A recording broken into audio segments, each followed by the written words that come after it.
everyone and welcome back to another video. My name is Courtney if you don't know me already, and I'm from New Zealand. I've actually been to Germany before. It was a wee while ago and I enjoyed myself. Something I really do remember significantly was the fact that all the stores close on Sundays, which definitely took us off guard because we weren't expecting that. So that was very interesting. In Germany, everything closes on Sunday, so it was pretty definitely a culture shock right there. But yeah, we're gonna check this video out. Let me know what you guys think down below, and if you've got anything to add to teach me or teach others, definitely feel free to leave a comment down below, and let's get started. All right. Lederhosen, Schnitzel beer, Bratwurst order, bread and beer, complicated history beer, no humor, EDM, and gummy bears that will kind of like give you diarrhea, but it's like worth yeah, it. The gummy bears. These are such horrible stereotypes that every German is so sick and tired of hearing. Want a gummy bear? Oh, we did. I do remember getting gummy bears in Germany. That's another thing. Hey everyone, I'm your host Barbie. So we've conquered Belgium's castle, jumped through Denmark's lagoon, danced through France's forest, and now we've made it to the final boss of the EU, Kingpin Germany. Level 1, begin. I'm excited. I'm you know why intrigued. I'm smiling. Yep, Germany has a lot of territorial anomalies. We'll get into that in a little bit, but first, Germany is located in central Western Europe, bordered by 9 other countries. It's huge, actually, Luxembourg, with small coasts on the North and Baltic Seas, which they own about 50 small islands. Now, Germany, like the US, is a federal republic which has 16 smaller states, or Bundesländer, each with its own constitution, 3 of which are cities, the capital Berlin, Hamburg, and Bremen, which is actually kind of like 2 cities, including Bremerhaven on the coast, but they kind of act like one entity. Fun side note, Lower Saxony is actually geographically situated further north than regular Saxony. Now let's jump into the fun stuff. Now, we already discussed the Jungholz Quadrupoint and the Vennbahn railway enclaves with Belgium and Austria. However, there's a few more. The entire town of Bussingen am Hochrhein is surrounded by Switzerland, whereas part of the Konstanz is cut off by the Rhine River and surrounded by Switzerland. However, immediately across the river, a small patch of empty land on the German side actually belongs to Switzerland. Whoa, finally, they split the island of fuzzy. Usedom with Poland in the north. Germany is interesting because every state in the country has its own distinct culture, dialect, history, food, traditions. I mean, Bavarians will be quite drastically different from Schleswig-Holsteiners. Mecklenburg-Vorpommern will be different from Saarland. This all has to do with ancient and recent history. Basically, in the quickest way I can summarize this, Germanic tribes, Roman wars, Charlemagne, 3 kingdoms, this guy marries an Italian, creating a whole new mess called the Holy Roman Empire, made up of 300 smaller separate kingdoms, states, and dukedoms, which had nothing to do with Romans. Teutonic Knights, Brandenburgs became Prussia, Habsburgs became Austrians, Lithuanians and Poles made their own thing, whereas the Hungarians joined the Austrians. Wars, battles, Napoleon comes over and messes everything up, and finally, German nationalism surges, and in 1871, Otto von Bismarck creates the first proto-German unified state. And then they're all like, oh dang, we came late to this game. We gotta scramble for some colonies. And that's how all of these countries at one point spoke German. Oh, and also keep in mind, like 300 years before this, a German banking company obtained colonial rights to Venezuela for like 20 years. They were looking for the lost city of El Dorado. So technically, you can kind of say Germans colonized the Americas, but it wasn't like a nationalized conquest thing. Fast forward even more, and then you get World War I, the monarchy ends, Treaty of Versailles, they lose land, Nazis come in, World War II, Germany splits in 2 for about 40 years, and then finally, we get the Germany we have today. East Germany, consisting of these states, is today still quite different from the rest of Germany as it was first occupied and influenced by the Soviet Union. They are generally not as well off economically as the rest of the country, as you can still see the blocky Soviet-style buildings sprawled throughout the regions. In fact, the city of Berlin was split in half, and the west side was actually an enclave of West Germany, only accessible by train and highway. You can even see from a satellite image the divide. East Berlin still uses the yellowish tinted sulfur vapor light bulbs, whereas the west still uses fluorescent and mercury arc white tinted light bulbs. Now the funny thing is, although Berlin is the largest city in Germany, the busiest airports are actually Frankfurt, Munich, Dusseldorf, with Berlin Tegel ranking at number 4. Otherwise, some top notable landmarks and spots would be the Brandenburg Gate, the Valhalla, Cologne Cathedral, the Ulminster Church, the tallest in the world, the Berlin Victory Column, and hundreds of castles all over, the most notable one probably being Neuschwanstein, the concept behind Disney's Cinderella Castle. Germany also has over 400 zoos, more than any other country in the world. And of course, everybody knows about the Autobahn, the highway system in which if you see this sign, it means there's no speed limit. It's like that for a huge portion of the world. Everyone does know about that. Considering how vast and wide those cultivated countrysides can get.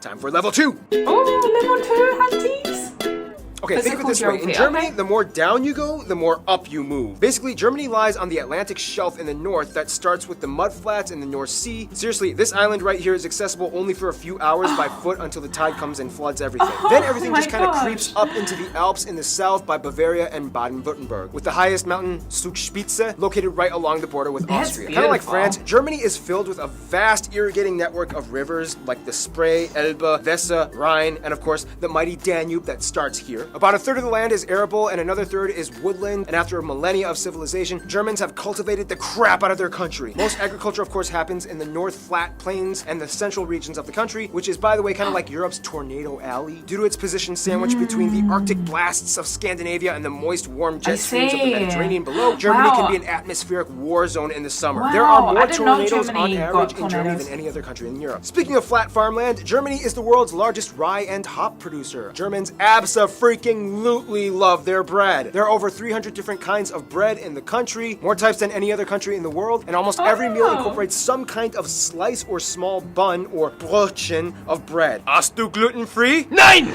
Germans are heavy meat eaters, specifically in pork. They basically know every possible way to cook a pig. Over 50 different types of sausage exist alongside schnitzels, rouladen, sauerbraten, Schweinsachse, and at a big party you might find Spanferkel. Beer reigns supreme all over as the third largest consumers of beer after the Czech Republic. Even their president has no problem with public intoxication, and Austria. Germany is world-renowned for their beer, which, by the way, follows the Reinheitsgebot rule in which they are only allowed to use water, hops, malt, and sometimes yeast. Nonetheless, about 1,300 breweries exist, pumping out over 5,000 brands. The oldest continuously existing brewery in the world, started by Benedictine monks in 1040 AD, can be found here. Germany takes the environment very seriously, and for the past 2 decades has been going on a major green revolution. As of today, they have the largest installed solar power capacity, and green infrastructure practices like home-installed turbines and solar panels have seen a huge surge in the past 10 years. Forests dominate the southern regions where the landscape gets hillier and mountainous, the most famous one being the Black Forest or the Schwarzwald in Baden-Württemberg. Deer, bears, boar, foxes, badgers, and the national animal, the eagle, can be found thriving in these parts. Nonetheless, economically, Germany is known mostly for their exceptional engineering and industry production. Companies we've all heard of like Volkswagen, BMW, Mercedes-Benz, Porsche, Audi, Telekom, Nivea, DHL, Bosch, Adidas, Puma! Adidas, Puma! Yeah, it's kind of like the whole biscoito bolacha thing from Brazil. Remember? Well, we have mudflats, tornadoes, pork, beer, mountains. All that's missing is people.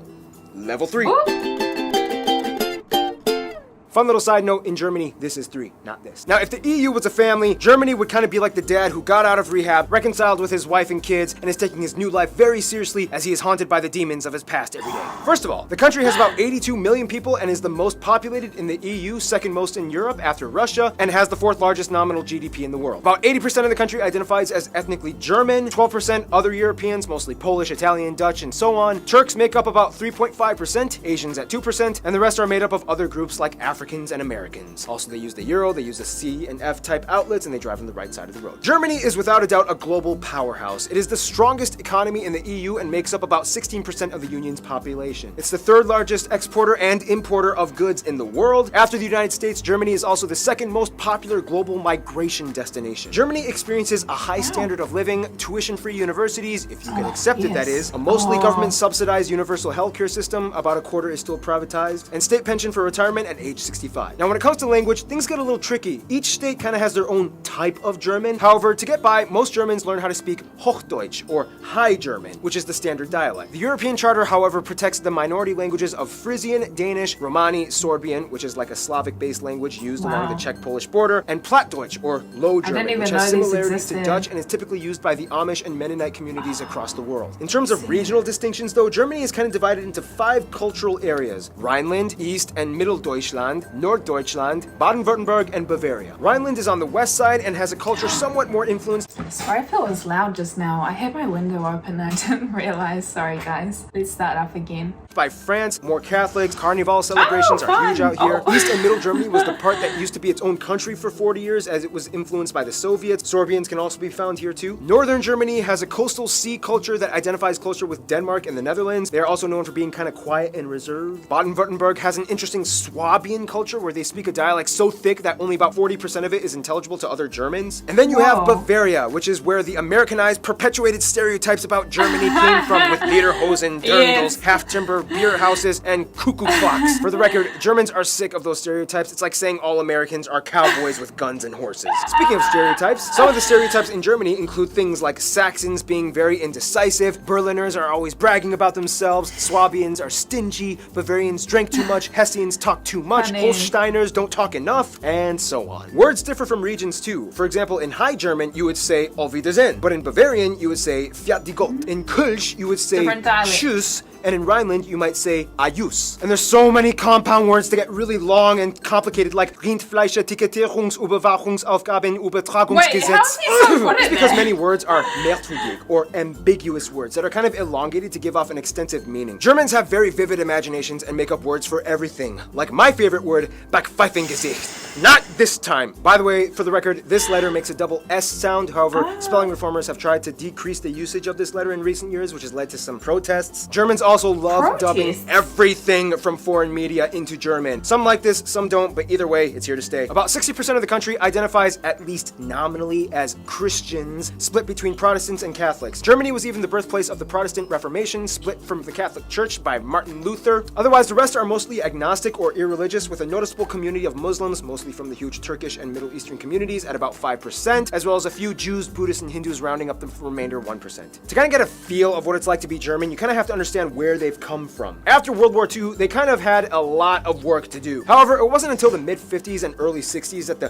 Wirtschaftswunder, or economic wonder, happened, to which almost everybody got to work. Basically, this guy envisioned and implemented a social market economy combined with free market capitalism alongside socialist policies that established fair competition in a welfare state. GDP increased by 80%, investments by 120%, labor forces were utilized to the maximum. Things started to get better. In Germany, all children are corralled into general public schools until age 10, when they are given the option to enroll in 3 different types of middle schools. Gymnasium, geared towards focusing on higher linguistic, mathematic, and science fields for universities. Realschule, a middle ground type of school. And Hauptschule, a school that is geared towards helping kids that seem to show promise in specific vocation or trades. Incredible. Germany also has the largest music market in the EU and the 3rd in the world after the US and Japan. They love preserving their heritage and culture through music and art. In fact, there are around 130 national orchestras, mostly supported by public money, and artists get a 50% reduction in health insurance through a special type of offer in the legal system. One thing that still kind of supposedly maintains itself in Germany is the mindset of Vergangenheitsbewältigung. Totally butchered that, which kind of translates to a lingering sense of guilt from the past. Germans have reportedly some of the lowest levels of national pride, and unless if you're at a soccer game, chances are you will almost never see anyone holding a German flag or waving it in any kind of like patriotic setting. It's weird, but it's kind of how things are. You monster! They've made great strides to move on from the past. Nazi flags and Mein Kampf are incredibly illegal items to own in Germany, and they even have a rule, the Volksverhetzung, which basically says you cannot talk trash by denying the past atrocities. Some people say this infringes on free speech, others say it's good because it solidifies truth. Otherwise, some notable Germans throughout history include Charlemagne, although he was a Frank, but I guess it kind of counts. Albrecht, Dürer, David Friedrich, Gutenberg, Bach, Beethoven, Karl Benz, Albert Einstein, although Americans would like to claim that he moved to the US and became an American. Johannes Kepler, Johann Wolfgang von Goethe, Friedrich Schiller, Michael Schumacher, Alex von Humboldt, and of course Karl Marx and Friedrich Engels co-founded Marxism.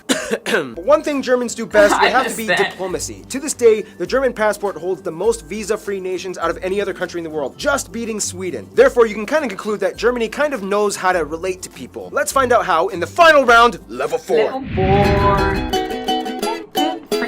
Germany knows how to make friends. They have over 220 diplomatic missions abroad and over 350 honorary consuls, and have an incredibly high position of authority in the EU. Their closest African friend would probably be Namibia. As a former German colony way back in the 19th century, Namibia held on relations, and to this day, German is still a recognized language in Namibia. Germans have been supporting and sharing ties both economically and ideologically for over a century. India and South Korea are really close friends in Asia. India supported both East and West Germany during the Cold War, and after reunification, they were like, woohoo! Even better! And Germany is to South Korea what Japan is to France. They love to piggyback off of each other's ideas and cultures, especially in the automotive industry. Many South Koreans were sent to Germany after the Korean War to work abroad and study, and Germans have been growing in fascination with visiting South Korea. The US is probably the closest ally outside of the EU. About 30% of Americans claim German heritage, and after World War II, the Marshall Plan allowed the US to give post-war aid to Germany, which helped kickstart the economic recovery. Germany was a key figure in the formation of the State of Israel after World War II, which after the Holocaust left an obligation to invest in the building up of a Jewish community. Turkey is probably the closest Middle Eastern ally, as the Turks make up the largest Asian demographic in Germany, although many of them may or may not also identify as Kurds. But since Kurds don't have a state of their own, they usually go under Turkish passports when immigrating and are documented as such. Their best friends, however, would probably be literally all their neighbors. The thing is, Germany is kind of like Bosnia and Herzegovina, in which by default they kind of get friends based off of the regional alliances. Bavarians get along with Austrians, Baden-Württembergs get along with Switzerland, East Germany has good relations with the Slavic countries, the Rhine states love Belgium, Luxembourg, and France, and the north side loves the Netherlands and Denmark. France, though, is kind of like the trophy wife of Germany, as the two have had an angry start but then eventually fell in love and worked together beautifully. France is like the beautiful, flashy spokesperson for the EU that stands in the spotlight as Germany stands in the background, managing all the money and logistical work. In conclusion, although Germanic peoples have existed for thousands of years, an actual unified German state didn't appear until kind of recently, and the brief time that they've been around,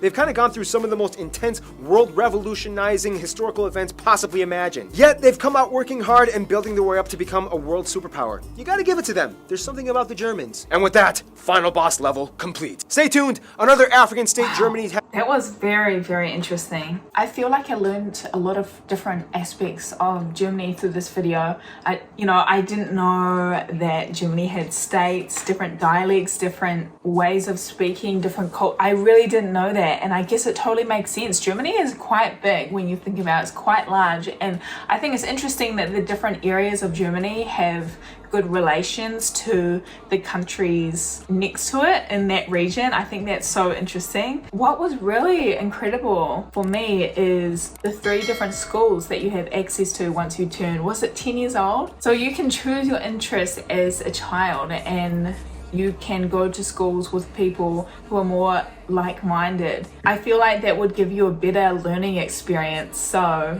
that's a really interesting concept, and I'm really curious to know if anyone's from Germany who is watching this, did that work well for you? For me, it sounds great from the outside. The only con I could imagine is that you chose a certain school when you were 10 years old, but then when you turn 14, you kind of like, oh, I think I made the wrong decision. I should actually be in this school. Actually, I was so young when I chose and I kind of regret it. So I do wonder what the game plan is there. Like, what happens when you regret what school you went to? I'm sure you can just change, right? But I have no idea.